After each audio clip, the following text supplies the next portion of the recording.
Are you constantly stressed about things beyond your control? Well, it's time to break free from that burden. Today, we're diving into how you can let go of uncontrollable factors and find peace and prosperity. Let's get started. Life is full of uncertainties and variables that you just can't control. The weather, other people's actions, the market fluctuation. The list goes on. And holding on to these uncontrollable factors creates unnecessary stress and anxiety. It'll cloud your judgment and affect your well-being. As the saying goes, you can't stop the waves, but you can learn how to surf. Learning to let go of what you can't control is essential for your mental health and productivity. So it's crucial that you distinguish between what you can control and what you can influence. Control is direct and complete, whereas influence is indirect and partial. By focusing on your circle of control and expanding your circle of influence, you'll feel more empowered and less stressed. When you accept that certain factors are beyond your control, you free up that mental and emotional energy. Now, acceptance doesn't mean resignation. It means recognizing reality and choosing how you'll respond. That way, you can focus on what you can change. So here are the simple steps to let go. First, identify these uncontrollable factors. Make a list of all the things you're stressed about, and then I want you to categorize them. So you're thinking about the ones you have control over versus the ones maybe you have influence or no influence over at all.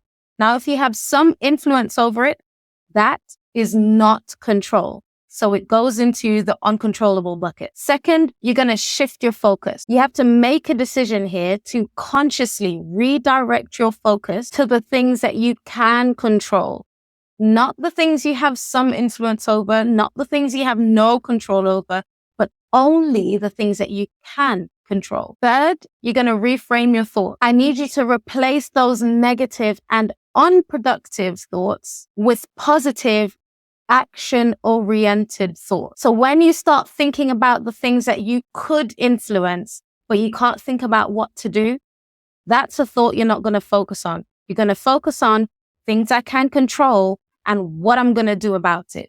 Action-oriented thoughts only. And last, you're going to think about your support system. If you don't already have a support system in place, now is a good time to do that. You want to surround yourself with supportive people who are going to hold you accountable and also help you to remain focused on the right thing. Now, here's how this is going to benefit you as a leader. When you let go of the uncontrollable factors and focus solely on the things that you control, as a result, you're going to make better decisions. And by better decisions, I mean more rational decisions. And you're not going to spend as long trying to figure out if this or that is the right thing to do.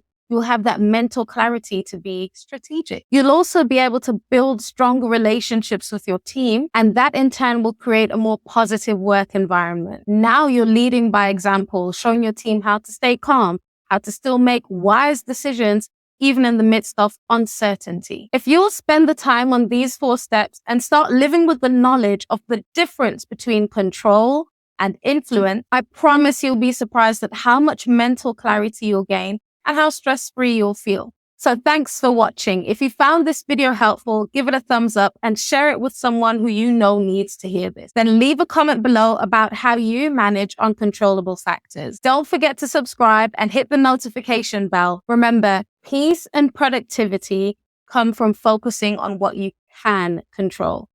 Be blessed, and I'll see you in the next one.